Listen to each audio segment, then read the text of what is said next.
जय हिंद दोस्तों, मैं हूं आपका दोस्त के बी और डेली करंट अफेयर्स के एक नए वीडियो में आप सभी का स्वागत है। तो आज के इस वीडियो में हम 14 अक्टूबर 2020 से जो भी महत्वपूर्ण प्रश्न आपकी परीक्षाओं में पूछे जा सकते हैं उन सभी प्रश्नों को डिस्कस करेंगे। तो सबसे पहले हम लोग कल के प्रश्नों का उत्तर जानेंगे। तो आइए देखते हैं कल के कौन कौन से प्रश्न थे। तो पहला प्रश्न था कि 2019 के लिए spirit of the year award किसे दिया गया। तो आपको पहले ये ध्यान रखना है कि ये जो अवार्ड है वह क्रिकेट से संबंधित है और आईसीसी के द्वारा यह पुरस्कार दिया जाता है। और 2019 के लिए ये पुरस्कार मिला था भारतीय क्रिकेट टीम के कप्तान विराट कोहली को। तो जो मैंने खेलों से संबंधित पुरस्कार के ऊपर वीडियो बनाई थी उसमें ये प्रश्न मैंने शुरुआत में ही आपको बताया था कि बेस्ट खिलाड़ी रहे थे 2019 के लिए Ben Stokes, Rohit Sharma ODI cricketer of the year थे और Virat Kohli captain of the year के साथ साथ स्पिरिट ऑफ द ईयर के भी विजेता रहे थे। साई प्रणीत की बात करें तो ये आपके संबंधित है बैडमिंटन से, तो ये आपको ध्यान रखना है। सागा दावा त्योहार की बात करते हैं तो ये मनाया जाता है सिक्किम राज्य में। कहाँ पर? सिक्किम राज्य में मनाया जाता है सागा दावा त्योहार।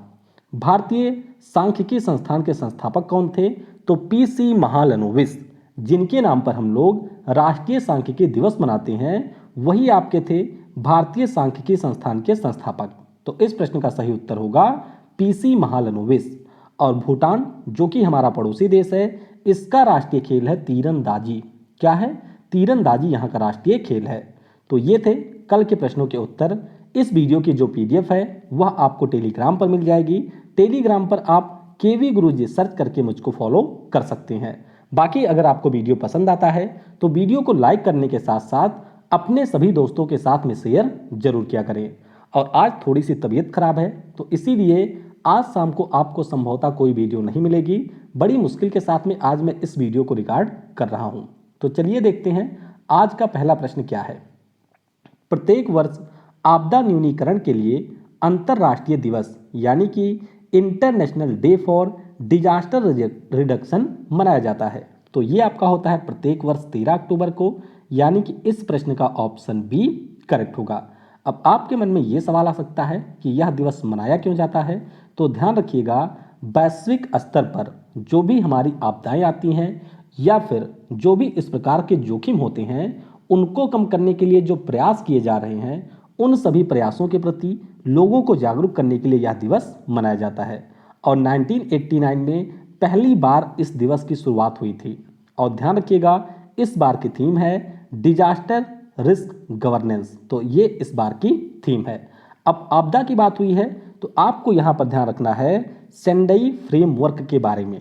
सेंडई फ्रेमवर्क जो कि United nation world conference on disaster risk reduction के ऊपर जापान के सेंडई शहर में 2015 में साइन किया गया था। तो ये प्रश्न आपसे पूछा गया है परीक्षा में पहले भी कि सेंडई फ्रेमवर्क कहाँ पर साइन हुआ था। तो ये साइन हुआ था जापान में 2015 में। और United nation world conference on disaster risk reduction के दौरान इसे साइन किया गया था। आपको ये ध्यान रखना है कि जो सेंडई फ्रेमवर्क है ये आपका 2015 से लेकर के 2030 तक के लिए बनाया गया है। अगला प्रश्न है, ट्राइफेड के द्वारा किस आईआईटी के साथ मिलकर के टेक फॉर ट्राइबल पहल की शुरुआत की गई। तो ये पहल शुरू किया गया है आईआईटी कानपुर के साथ मिलकर के, यानी कि इस प्रश्न का ऑप्शन सी करेक्ट होगा। तो पहले आप समझिए कि टेक फॉर ट्राइबल्स पहल है क्या। तो जो भी हमारे जनजातीय समुदाय के लोग हैं उनके भीतर उद्यमिता की भावना को बढ़ाने के लिए, इसके अलावा उनके स्किल डेवलपमेंट के लिए और उनके यहाँ पर आईटी यानी कि इंफॉर्मेशन टेक्नोलॉजी के साथ साथ उनके होलिस्टिक डेवलपमेंट के लिए इस पहल की शुरुआत की है ट्राइफेड ने। ट्राइफेड जिसका पूरा नाम है tribal cooperative marketing development federation of India, और ये हमारे जनजातीय मामलों के मंत्रालय के अधीन एक निकाय है। तो इसने शुरू किया है आईआईटी कानपुर। इसके अलावा आपको ध्यान रखना है कि Chhattisgarh minor forest produce federation के साथ में इसकी शुरुआत छत्तीसगढ़ राज्य में की गई है। और जनजातीय मामलों के मंत्री कौन हैं? तो अर्जुन मुंडा जी जनजातीय मामलों के मंत्री हैं, जिनके द्वारा अभी एक पोर्टल भी लॉन्च किया गया था। किसके ऊपर? जनजातीय स्वास्थ्य के ऊपर, जिसका नाम था हेल्थ। तो इस पोर्टल के बारे में भी आपको ध्यान रखना है। अगला प्रश्न है, अक्टूबर 2020 में किसके द्वारा डॉक्टर बाला साहब विखे पाटिल की आत्मकथा जिसका नाम है देह बेचवा कारनी, इसका विमोचन किया गया? तो इसका विमोचन किया है हमारे पीएम नरेंद्र मोदी ने, यानी कि इस प्रश्न का ऑप्शन ए करेक्ट होगा। अब पहले थोड़ा सा जानिए कि डॉक्टर बाला साहब विखे पाटिल थे कौन। तो ये हमारे लोकसभा के पूर्व सदस्य रह चुके हैं, यानी कि लोकसभा से ये सांसद थे और इन्हीं की एक आत्मकथा थी जिसका नाम था देह बेचवा कारनी। तो इसका विमोचन अभी पीएम ने किया है और इनके द्वारा ग्रामीण लोगों को विश्व स्तर पर शिक्षा देने के लिए एक संस्थान बनाया गया था और उस संस्थान का नाम था प्रवर रूरल एजुकेशनल सोसाइटी। तो इसका अभी नामकरण किया गया है पीएम के द्वारा और नाम इसका रखा गया है डॉक्टर बाला साहब विखे पाटिल प्रवर रूरल सोसाइटी। तो यहां से आपको इतनी चीजें ध्यान रखनी है। अगला प्रश्न है, किस बैंक ने गूगल पे व वीजा कार्ड के साथ मिलकर के एसीई क्रेडिट कार्ड के साथ क्रेडिट कार्ड को लॉन्च किया? तो ये इन्होंने लॉन्च किया है कोटक महिंद्रा बैंक ने, यानी कि इस प्रश्न का ऑप्शन एक्सिस बैंक ने लॉन्च किया है। तो इस प्रश्न का ऑप्शन डी करेक्ट होगा। अब ये कार्ड है क्या? तो डिजिटल अर्थव्यवस्था में लोगों की भागीदारी को बढ़ाने के लिए इसको लॉन्च किया गया है। इसका मतलब क्या है? तो इसका मतलब यह है कि लोग ज़्यादा से ज़्यादा जो ट्रांजैक्शन है उसको डिजिटल माध्यम से करें।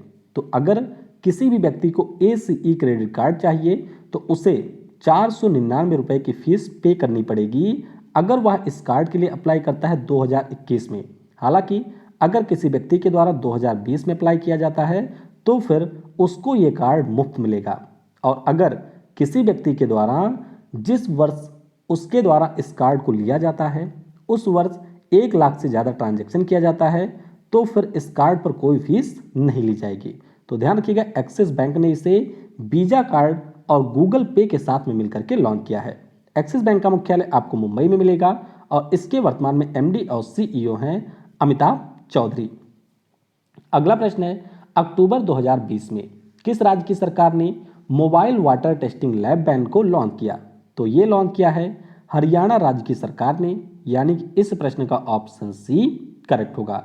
तो इसके नाम से आप समझ सकते हैं मोबाइल वाटर टेस्टिंग लैब, यानी कि यह एक प्रकार की प्रयोगशाला है जिसको एक वाहन के भीतर फिट किया गया है और ये जो हमारे ग्रामीण इलाके हैं उन इलाकों में जाएगी और वहाँ पे पानी की गुणवत्ता को टेस्ट करेगी, यानी कि पानी की क्वालिटी कैसी है इसकी जांच की जाएगी इस वाहन के द्वारा। तो हरियाणा की सरकार ने इसे लॉन्च किया है जल जीवन मिशन के अंतर्गत।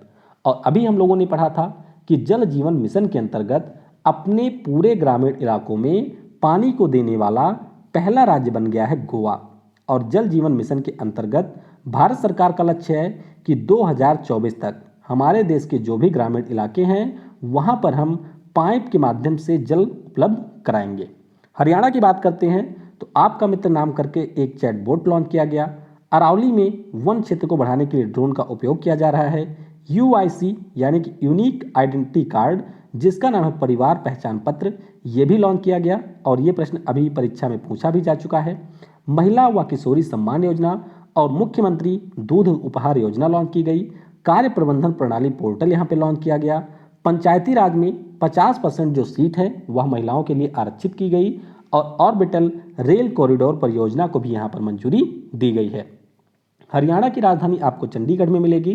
राज्यपाल हैं सत्यदेव नारायण आर्य और सीएम यहाँ के हैं मनोहर लाल खट्टर। उच्च न्यायालय की बात करते हैं तो ये आपको चंडीगढ़ में मिलेगा जिसके मुख्य न्यायाधीश हैं रवि शंकर झा। यहाँ पर कुल जिलों की संख्या है 22। 1 नवंबर 1966 को इसकी स्थापना हुई थी। राष्ट्रीय पार्क की बात करते हैं तो कलेसर और सुल्तानपुर 2 यहाँ के राष्ट्रीय पार्क हैं। अगला प्रश्न है, अक्टूबर 2020 में 17वीं NBA चैंपियनशिप 2020 बास्केटबॉल टूर्नामेंट का खिताब किसने जीता है? तो ये खिताब जीत लिया है लॉस एंजल्स लेकर्स ने, यानी कि इस प्रश्न का ऑप्शन डी करेक्ट होगा। तो जो फाइनल मुकाबला है वो आपका खेला गया लॉस एंजल्स लेकर और मियामी हीट के बीच में और यहाँ पर भी जीता रही है लॉस एंजल्स लेकर। आपको थोड़ा सा ये भी ध्यान रखना है कि इस टूर्नामेंट के सर्वश्रेष्ठ खिलाड़ी के रूप में चुने गए लेब्रॉन जेम्स जो कि लॉस एंजल्स लेकर्स के खिलाड़ी हैं। राष्ट्रीय बास्केटबॉल एसोसिएशन की बात करते हैं तो इसी के द्वारा इस बास्केटबॉल टूर्नामेंट का आयोजन अमेरिका में कराया जाता है, जिसकी स्थापना 6 जून 1946 को हुई थी और इसका मुख्यालय आपको मिलेगा अमेरिका के शहर न्यूयॉर्क में। अगला प्रश्न है, एशियाई विकास बैंक ने किस राज्य को जल आपूर्ति के लिए $300 मिलियन के ऋण को मंजूरी दी है? तो ये मंजूरी दी है राजस्थान की सरकार ने, यानी कि इस प्रश्न का ऑप्शन ए करेक्ट होगा। तो बस आपको ये ध्यान रखना है कि एशियाई विकास बैंक ने राजस्थान राज्य के जो 14 शहर हैं वहाँ पर स्वच्छ पेयजल की आपूर्ति के लिए और वहाँ पर स्वच्छता के संबंध में जो भी इंफ्रास्ट्रक्चर है उसको बेहतर बनाने के लिए और स्वच्छता के लिए जो भी सर्विसेज हैं उनको बेहतर बनाने के लिए $300 मिलियन के ऋण को मंजूरी दी है। एशियाई विकास बैंक का मुख्यालय आपको फिलीपींस की राजधानी मनीला में मिलेगा और इसके अध्यक्ष हैं जापान के मसात्सुगु असाकावा और जो हमारे चुनाव आयुक्त थे अशोक लवासा वह इसके उपाध्यक्ष बने हैं। राजस्थान की बात करते हैं तो इसकी राजधानी आपको जयपुर में मिल जाएगी। राज्यपाल हैं कलराज मिश्रा, मुख्यमंत्री हैं अशोक गहलोत और वर्तमान में मुख्य न्यायाधीश हैं इंद्रजीत मोहंती और उच्च न्यायालय आपको मिलेगा जोधपुर में। स्थापना कब हुई थी? तो 30 मार्च 1949 को राजस्थान राज्य की स्थापना हुई थी। टाइगर रिजर्व आपको ध्यान रखने हैं सरिस्का, मुकुंदरा हिल्स और रणथंभौर नाम से यहाँ पर आपको 3 टाइगर रिजर्व देखने को मिलेंगे। अगला प्रश्न है, प्रिंस विलियम ने किसके साथ मिलकर के जलवायु नवाचार को बढ़ावा देने के लिए अर्थशॉट प्राइज को लॉन्च किया? तो इस प्राइज की जब घोषणा की गई थी तब भी मैंने आपको बताया था कि जो ब्रिटेन के प्रिंस विलियम हैं उनके द्वारा दुनिया भर में जो भी जलवायु को लेकर के समस्याएं हैं उनको लिए एक पुरस्कार की घोषणा की गई थी और इस पुरस्कार का नाम है अर्थशॉट प्राइज। तो आपको ध्यान रखना है इसको इन्होंने शुरू किया है इंदिरा गांधी शांति पुरस्कार विजेता डेविड एटनबारो के साथ में, यानी कि इस प्रश्न का ऑप्शन बी करेक्ट होगा। अब यहाँ पर आपको पुरस्कार के बारे में कुछ चीज़ें और ध्यान रखनी है, जैसे कि ये पुरस्कार अगले 10 वर्षों में दिया जाएगा, यानी कि 2021 से लेकर के 2030 के लिए ये पुरस्कार दिया जाएगा और इन 10 वर्षों के दौरान में कुल मिलाकर के $50 मिलियन की राशि यहाँ पर पुरस्कार स्वरूप दी जाएगी। तो वर्तमान में 5 श्रेणियों में इसकी घोषणा की गई है। कौन कौन सी? प्रकृति की रक्षा और पुनर्स्थापना की श्रेणी में, स्वच्छ हवा की श्रेणी में, महासागरों के पुनर्जीवित करने के लिए, कचरे में कमी और जलवायु परिवर्तन, इन 5 श्रेणियों में इसकी शुरुआत की गई है। तो यहाँ पर होगा क्या? यहाँ पर जो भी इस प्रकार के इनोवेटर हैं उनके द्वारा अप्लाई किया जाएगा कि उनके पास में कौन सा ऐसा आइडिया है जिसके माध्यम से वह इन 5 चीज़ों में कार्य कर सकते हैं और उसके बाद में यहाँ पर विजेता का चयन किया जाएगा। तो ध्यान रखिएगा प्रिंस विलियम ने अर्थशॉट प्राइज को लॉन्च किया है। अगला प्रश्न है, अंतर्राष्ट्रीय जूडो महासंघ की ग्रैंड स्लैम 2020 प्रतियोगिता का आयोजन किस देश में किया जाएगा? तो इसका आयोजन होगा हंगरी की राजधानी बुडापेस्ट में, यानी कि इस प्रश्न का ऑप्शन सी करेक्ट होगा। और हंगरी की राजधानी बुडापेस्ट में है और यहीं पर 23 से लेकर के 26 अक्टूबर तक इसका आयोजन किया जाएगा और हमारे देश के 5 खिलाड़ी हैं जो कि इसमें शामिल होंगे, जिनमें 3 पुरुष खिलाड़ी हैं, अवतार सिंह, जसलीन सिंह और विजय यादव। इसके अलावा 2 महिला खिलाड़ी भी हैं, सुशीला देवी और तुलिका मान। तो ये 5 खिलाड़ी हमारे देश का प्रतिनिधित्व करेंगे इस ग्रैंड स्लैम 2020 टूर्नामेंट में। आपको कमेंट में बताना है कि अंतर्राष्ट्रीय जूडो महासंघ का मुख्यालय कहाँ पर है। अगला प्रश्न है, कोविड-19 के कारण किस राज्य के मंत्री सीएम चांग का निधन हुआ?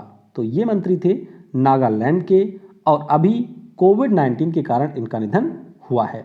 तो नागालैंड के ये पर्यावरण, वन और जलवायु परिवर्तन मंत्री थे। इसके अलावा बिहार के पिछड़ा वर्ग और अति पिछड़ा वर्ग कल्याण मंत्री थे विनोद कुमार सिंह जी। इनका भी कोविड-19 के कारण निधन हुआ है। तो दोनों के नाम आपको यहाँ पर ध्यान रखने हैं। इसके अलावा 2 आपके मंत्री थे उत्तर प्रदेश में, एक तो थे चेतन चौहान और एक थी, नाम मुझे नहीं याद आ रहा है, तो कमला रानी वरुण। तो इन दोनों का निधन हुआ है। ये उत्तर प्रदेश की थी और कैबिनेट मिनिस्टर थे भारत सरकार में जिनका नाम था रामविलास पासवान। इनका भी निधन हुआ है। तो इनके नाम आपको मुख्य रूप से ध्यान रखने हैं। चलिए चलते चलते कुछ अन्य महत्वपूर्ण प्रश्न भी जान लेते हैं। बांग्लादेश की सरकार के द्वारा अभी उनके यहाँ के एक कानून में थोड़ा सा संशोधन किया गया है। कानून क्या था?